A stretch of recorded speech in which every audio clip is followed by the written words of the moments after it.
In today's video, I am going to teach you how to enable custom notifications on Telegram.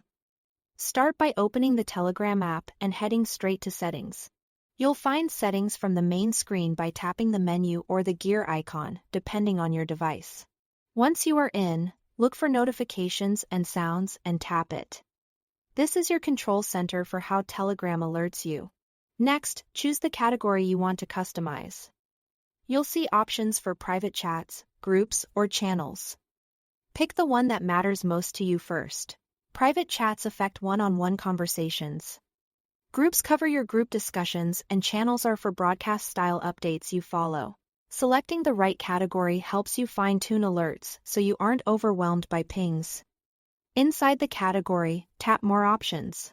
This opens the detailed controls that let you tailor how messages get your attention. Here, you can change the sound, vibration, or priority. Sound is the tone you hear when a message arrives. Vibration lets you choose a pattern that you can recognize by feel. Priority helps determine how prominently Telegram surfaces the notification, which can affect how it appears or stacks among other alerts on your device. Now, tap on Sound to browse the default tones.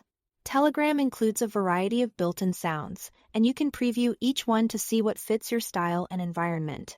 Choose something distinct enough that you won't confuse it with other apps, but not so loud that it becomes disruptive.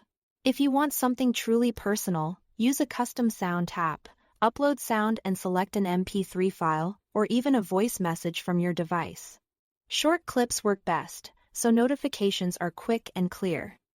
Keep the volume balanced and the beginning of the clip noticeable, so you catch it right away. Once you upload, your custom sound will appear alongside the defaults and can be selected just like any other tone. After you've chosen your sound and adjusted vibration and priority, your changes apply immediately for that category. Repeat the same process for groups or channels if you want different sounds for each, following the exact steps you just completed. That's all there is to it.